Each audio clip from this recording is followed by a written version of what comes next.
Yeah, so we are also moving on from that. We are going international. So Ukraine, Russia. Russia is a problem, They want to invade Ukraine. You heard of that? Yeah, so they want to invade Ukraine, and Macron, actually, Emmanuel Macron, that's the France president, he actually had a sit down with Putin, and they discussed Putin actually didn't promise not to escalate or de-escalate. He just said the Russian forces will not do not ramp up anything, do not go beyond it or something, but they are still there. They haven't moved, but they are still there. So but have they agreed? That's what I'm saying. He didn't promise anything. But Russia is a powerful country, so they can't really ignore them. They can't, because Russia has the power. Yeah, they have the power. And if they should, it's gonna be a problem because this is the E Factor.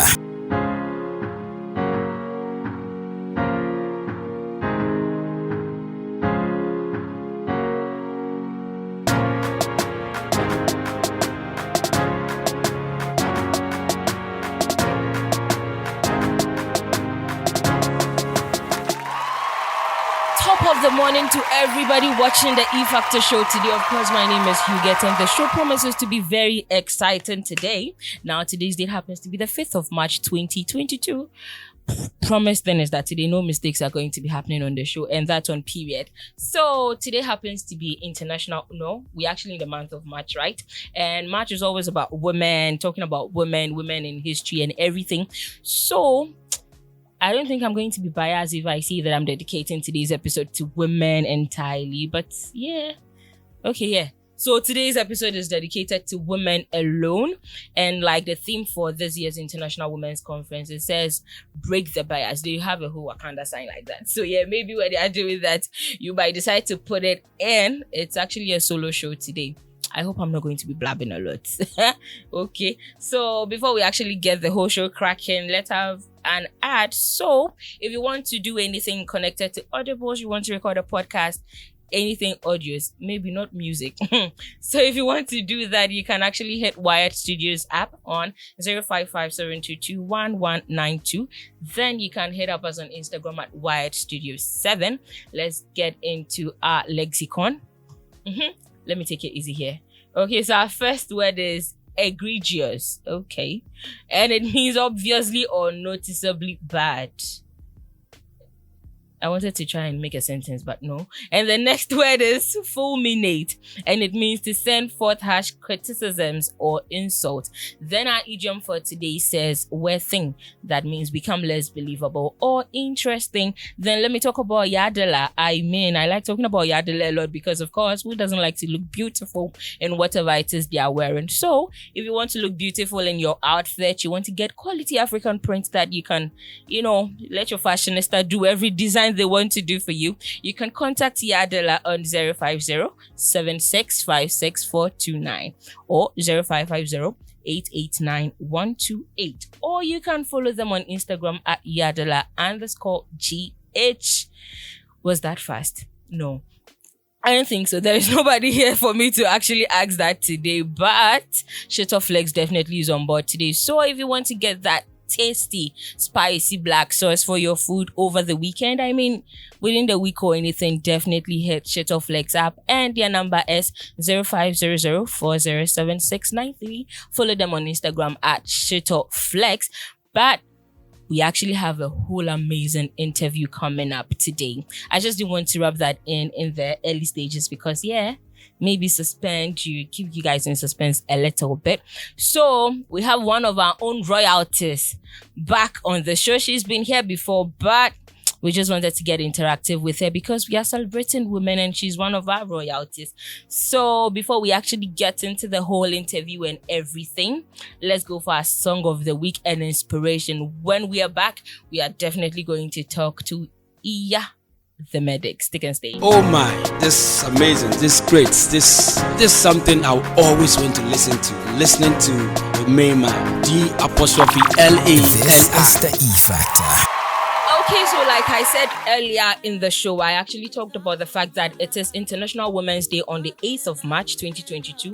So because of that, we are dedicating today's episode to celebrating women across the world. So I think the theme for this year's International Women's Day is break the bias. So that's exactly what we are going to do on the show today. But then I'm actually going to get interactive with... No, let me do my drum rolls first. I'm going to get interactive with somebody I'm coming to introduce. So drum rolls. I can't read plenty today because it's only me. EYA The Medic. Hello. Welcome to the show today. Thank you so much for having me. This is the second time you are actually here. Yeah. I didn't get to see you the first time, which was so sad, but okay. You are here. And you are here because you're actually royalty here. Oh. That's why we need to see you here. You're very beautiful. Christ. Oh, thank you so much. Wow. You're very beautiful yourself. Thank you. Okay, so talking about women in general, I hope you have been good yourself. Yes, I have been very good. Did you miss us? Oh, I did actually. Great. I Because if you enjoyed the didn't... first episode. Yeah, I did. Oh, did you? Yeah. I mean, the other guys were kind of weird, but are you sure you did? You've been for I an did, amazing I did, time I today, did. trust me. All right. Okay, so let's get interactive right about now. So it's International Women's Day. Do you have any idea like what actually goes into Women's Day in general? Okay, so I think Women's Day is meant to celebrate women. I mean, if you look at how far women have come from history, you realize that women were not really appreciated in the past, and we've come to an era where women are appreciated now. I mean, it's not the best or what we expect, but then it's better than it was before. So the International Women's Day is basically to appreciate women who are doing very well in their various fields, and also to encourage and motivate other women to do better in whatever field they find themselves. Okay, so talking about things that inspire women to excel in the fields that they are, do you have any role models like women that you look up to? Yeah. Can you name them? There are actually 3 people that I look up to, women. Okay. First is her name is Dr. Arikana Chiombo-Kwao. Okay. So she happens to be the former ambassador of the African Union to the US. Okay. This woman is a medical doctor. She's a diplomat. She's a public speaker, and she's very, very, very, very smart. And every time I listen to her, she tries to break down the history of how Africa, how we started as Africans and how far we've come. And she points out all the loopholes that we Africans have allowed because of colonialism and all that. Okay. And she tries to show we Africans, or we the young people, how we can actually make Africa better for the next generation. Okay. And so she really inspires me a lot. And then apart from her, I also look up to Michelle Obama. I'm pretty sure everybody knows Michelle Obama. Yes, I know that. Michelle Obama, former First Lady of the US, she herself, I've come to realize that she's done very well for herself. And in the time where she was First Lady, she used the power that she had to influence so many lives, especially young girls. Yes. And that inspires me a lot. And the third person? The third person is Oprah. Oh, yes. Okay. Yes. Black woman power. Yes. I see. Oprah happens to be like one of the main deals when it comes to Africa. The first person you mentioned is an African. She's an African. Oh, the name again? Dr. Arikana Chiombo-Kwao. However, I think she lived most of her life in the US, but she's a Ghanaian. The truth of the matter, I don't know if she's Ghanaian or Nigerian, because her name sort of has... Yes, it has a bit of Ghanaian in there. Yes. So I want to believe she's probably maybe partly from Nigeria, partly from Ghana. Okay, so now we know about your role model. So we are going to look at you. We are going to look at you in perspective right now. Okay. So you are in the medical school, right? Yes. That's a big one. I actually respect people who are in the medical school a lot because it's not easy. Tell us about the whole journey. Why did you decide to be there? Like, why medical school out of the lot that is all over the place? Okay. So, I mean, growing up, I always wanted to be a doctor. I mean, when I was a child, I grew up seeing my mom very ill, for quite some time. So sorry. And so that was how the inspiration started. I actually wanted to get to a point where I could actually help her, because I mean, it's not nice to see your mom suffering. So that was the inspiration from the beginning. But then, as I grew up, went to secondary school, I began to understand and appreciate that there are so many people out there who need help. And when I say help, we are talking about whether it's inspiration to even do something, whether it's people who need help with regards to health, just like I saw my mom need and all that. And so the understanding that there are people out there who could actually use my services one day was a very big thing for me. And so luckily for me, I God blessed me with some brains. I was able to manage to get into medical school. I mean, you're one of the few people that decide to be doctors at a very tender age and see it because trust me, I also wanted to be a doctor, but I heard so many people say the fight was not for the weak. I had to leave it for the big people in the game. It's not easy like that. So how is mommy now? Are you able to now work on that? Actually doing very well. Wow. Yes. Dreams getting achieved, right? I mean, you're getting other side things too, which is actually very nice. So what are some of the highlights you have in school? Like the big things you would like to hold in high esteem like that? So in medical school, the big things I would probably want to talk about, the first one would be, so there was a conference organized in medical school. It was a World Health Organization. We're simulating the World Health Organization. So it was like a model UN conference. Okay. And by the grace of God, I happened to be the best delegate. At the time, I was representing Russia, and we were trying to simulate what they do at the WHO, and I was the best delegate. And because of that, I got an opportunity to travel to the US for the Harvard National Model United Nations Conference. Oh no, hold on. You can't rush me like that. Nah, hold on. It looks like no, am I in the right interview? Because oh wow, I'm so proud to be here. No, I'm actually so proud of you. That is big. So Harvard, Russia. Yeah. Oh, B, go on. Blow me more. Now let me just watch you because this is what we can do now. Yes, and then again, one other thing that I did that I'm proud of is we had a debate. It was a psychiatric debate where we're trying to make people understand the difference between physical illness and the mental illness, and we want society to understand which one costs society more. So I am one other colleague of mine, she's called Alberta. We represented our school. I mean, we were expecting to win, but we came second, which we're not so excited about, but it was still a big thing for us because that was where the passion for mental health started for me. Yes, it was that particular debate that opened my eyes to what mental health is all about and the statistics that are out there and how people fail to appreciate what happens with mental health. And so that was when I realized that, no, I think there is a lot of work that needs to be done when it comes to mental health. And so that particular debate was actually the turning point for me. Because going to medical school, initially I thought I wanted to be an ophthalmologist. But that debate made me realize that, no, I actually have more passion for mental health than I have for ophthalmology. Yeah. Okay, interesting. I'm lost actually, but we'll still sail through regardless. What is your school again? What school are you in? University of Ghana Medical. University of Ghana Medical. And that is how many years? 6. How many have you gone? I'm in my final year now. Oh, I'm actually going to get a personal doctor soon. So you actually dwell more on the mental health. Yes. When it comes to mental issues in Ghana, how do you think we regard mental issue in Ghana? Honestly. Ghanaians don't appreciate mental health. That is the truth of the matter. And it's not just Ghana. I think it's a worldwide something, but the people in the Western world are actually improving compared to those of us in Africa. Because for those of us in Africa, everything mental health is associated with spirits or evil spirits. You bet. Yes. So the level of ignorance when it comes to mental health in Ghana it's terrible. And the statistics show us that there are actually so many people in Ghana living with mental health illness. Recently, the health minister himself came out to tell us that currently we have about 3.1 million people in Ghana living with mental health conditions. Now, these are the people that have been picked up. There are so many other people out there who do not even know that they have a mental illness. Okay. So they've not even been diagnosed. So if we are supposed to add those other people who have not been diagnosed, I mean, I'm sure we're probably shooting around 10 million people in Ghana with mental illness because so many people don't even know what mental health is all about. Some people, they do know, but because of all the stigma and discrimination around mental illness, they're hiding in their own corner. And I think it all boils down to the ignorance about mental health issues. Yeah. So when it comes to Ghana, I wouldn't say, I think we are improving, but I don't think we are there yet. We have a lot of work to do. Oh my, this is amazing, this is great, this is something I always want to listen to. Listening to the main man, G''LA. This is the E So I am Factor. actually still here with EYA The Medic. She's effortlessly blowing me off my seat. Like, I feel like I've really not done anything in this life, but okay, we'll still manage to sail through the whole interview while it lasts.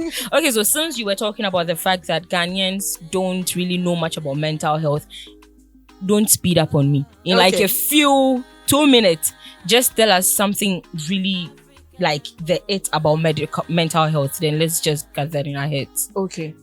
So when we talk about mental health is basically talking about all the disorders that we can think about with regards to the human brain. So most of the mental health issues are problems with the brain, okay?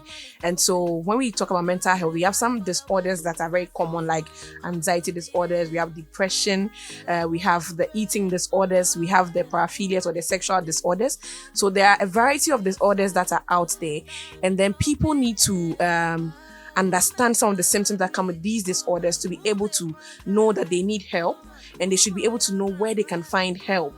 And if they have a friend or a relative or a loved one who needs help, they should be able to know that this person needs help and find them the help. Because if you don't, that is when you now find out that people will end up with full-blown mental illness, or worst case scenario, they will end up on the streets. And so we don't want people to get to that stage where they end up on the streets. And so if you think that you need help, if you are going through any stress emotionally or psychologically, and you think you need help, you can walk into any the big hospitals like Kolebu, where they have a psychiatry department. You can walk to Accra Psychiatric Hospital. You can go to Pantine Hospital. They have a psychiatry department there as well. And then go and see a professional and get help. I always say that people need to get help when they need it. And we all need to start reading about mental health and appreciating what it is, so that we can put away the stigma, the discrimination, and all the myths and misconceptions that we have about mental illness. We have to put them aside and actually face the reality that mental illness is an illness just like physical illness. So if somebody can have diabetes and it's okay, somebody can have depression and it should be okay. Okay. Well. Yeah. It's beautiful to say you can just walk into the hospital and visit the psychiatry department. But okay, so if this person happens to be a friend and you've noticed this about the person, how do you talk about the person visiting a psychiatry for the first time without hurting the person's feelings or emotions, or like just a harmless, caring person? Okay. So, people take information differently. So you need to understand the person you are dealing with. And before you go out there telling the person, you don't go telling the person that you are going mad, so you need to go and see a psychiatrist. You need to let the person understand that you are coming from a point of love or a point of care. Because if you've noticed that your friend is going through something, you should find the right time where they are in a very calm state, and then when you sit them down and you're talking to them, you should let them understand that this is what you've noticed, and you think that this is not how they used to be, and you think that they should get some help. And if you say it in a very nice and loving manner, anybody who knows, the truth of the matter is, people know it's that something is wrong. Sometimes they just need somebody to point it out to them that I actually do need some help. Okay. So if you sit them down and you say it to them in a nice, loving manner, and you make them understand that these are the changes that you've noticed, and you think that it's not healthy for them, and you yourself should have found out about where you can get them help. Because if you can't tell me that I need help and you don't know where you are, whoever you're recommending to me, then there's no point. So if you're a good friend or relative, you should do some research yourself, know where you're going to recommend to them. So you sit them down, you explain everything to them, and you let them understand that there is help available, and you can probably go along with them to show how much you care about them. Because people are shy entering psychiatric hospitals because nobody wants to be seen as, in quotes, mad. Yes. So if you volunteer to go with them, I think that would also go along with to encourage them to actually go get help. Interesting. That was actually a good one. So tip for later. I might just keep that in my bag for anybody that would need it some other time. Yeah. So we know you're actually having a project talking about mental health, which is your thing. Do you have any other projects coming up? Yes. Tell us about it. So this year, I decided to expand what I do and start a foundation proper. Okay. So the inspiration came from my 31st night church service. We had an awards night for young African leaders who are coming up, and I realized that there are young people like myself, some people are even younger than me, who are doing very phenomenal things in their countries. And I was like, Esther, I think you are not doing much. Looking at what these young people out there are doing, I realized that there is so much to be done. And then again, about Dr. Arikana, she gave a speech at the church service that evening, and I realized that Africa actually has hope. It's not as hopeless as we think it is. Okay. And so I decided that I would start a foundation, and this foundation is purposely to help groom young people and equip them with knowledge and skills in the fields of leadership, entrepreneurship, career guidance, and then health, with more focus on mental health, because I like mental health, and I know that a lot of people tend to neglect mental health.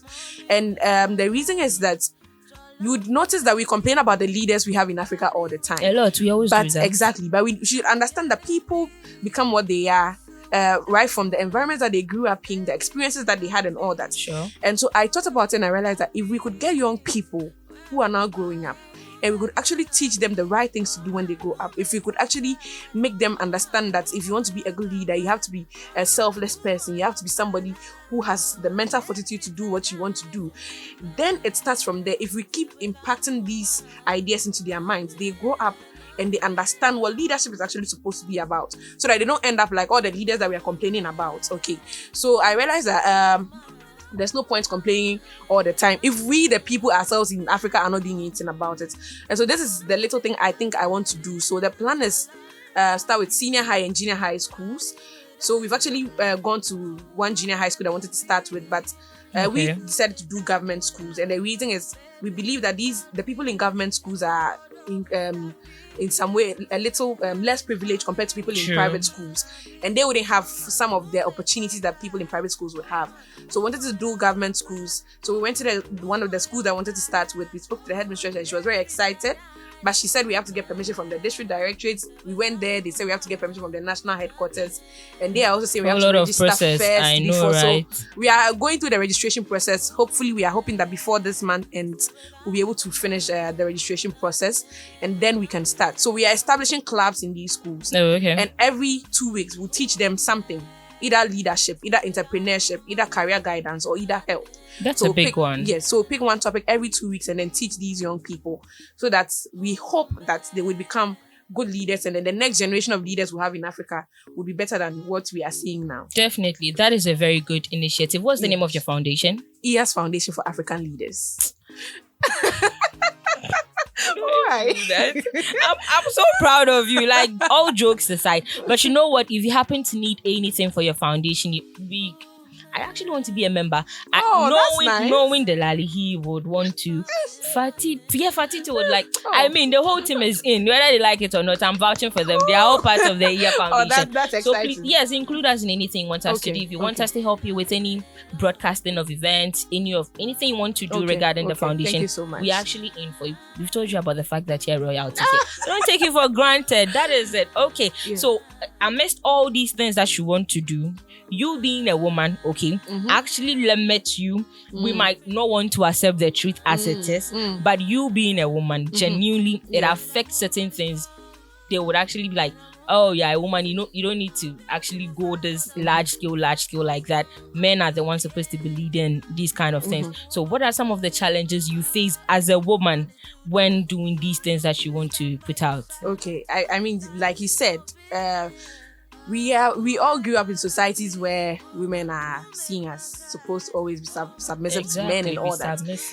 And unfortunately, I think that has gone a long way to affect how even we women see ourselves. We tend to believe that we are not capable of a lot of things. And so as a woman, some of the challenges that I have seen personally is that sometimes when you try to do some things, I mean, people try to tell you that if you're a woman and you become too powerful, you are going to scare men.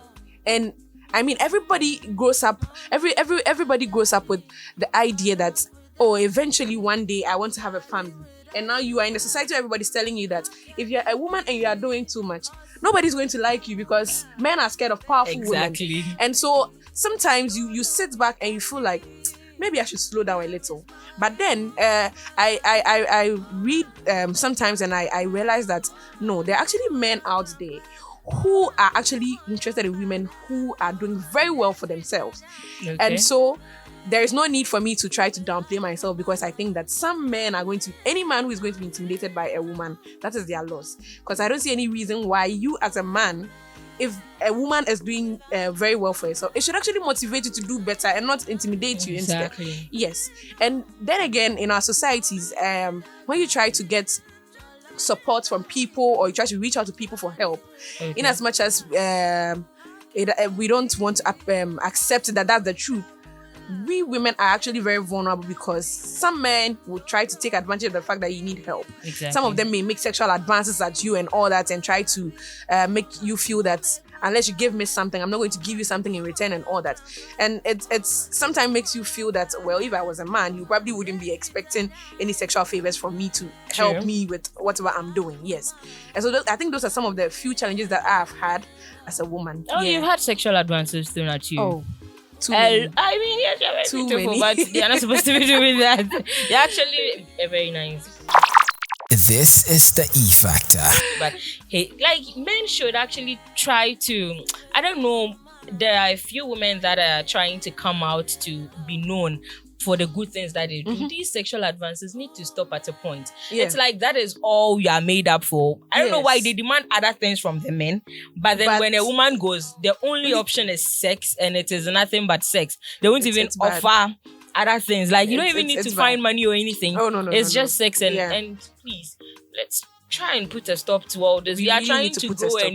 new world Yeah. where everybody will feel safe in whichever space they are in. So then again, breaking the bias. Yeah. You people Yeah. should just Yeah, know that's that you're true. supposed to do all these things. And so the last thing before we actually log off, I don't want to go, but I think we need to. So, per whatever challenges that we face when we go out there, what are some of the things that you think needs to be done, or we need to inculcate in the people coming up? Then they know that they're actually in a safe space where nobody is going to limit their dreams and everything. Okay. So I think that education is very important. I mean, we can't put our education aside. We need to educate people, especially the young people who are now coming up, to understand that men and women should be treated equally. And I think people inherit some of these ideas, so it is very hard for you to make them unlearn the ideas that they've learned already. But if you keep educating them and informing them that this is wrong, this is the right thing to do, you need to appreciate women for who they are. I think if we keep doing it over and over and over, we will actually get to a stage where people will now begin to appreciate that this is supposed to be the normal. Because I mean, those who actually believe that women are supposed to be down there, they learned it over and over. It was passed down over and over, and then they now accepted it. So if we keep educating the young people, making the men especially understand that these women are not supposed to be some objects for you to trample all over. Manipulate. And yes, and we get to a point where they begin to appreciate these things, I'm sure would actually make a change. And then we, the women ourselves, I believe that we need to actually empower ourselves to do more. Exactly. I always try to tell young girls whenever I come in contact with them that whatever that you are doing, make sure that you are very good at what you do, so that nobody would discredit you for what you do. I mean, if you are very good at what you do, no man is going to look down on you, because if he comes in contact with you and he sees that you are doing very well for yourself, you actually don't depend on anybody to survive, okay, they will begin to respect you more. And then we'll get to a stage where men will realize, okay, these women are actually also doing very well.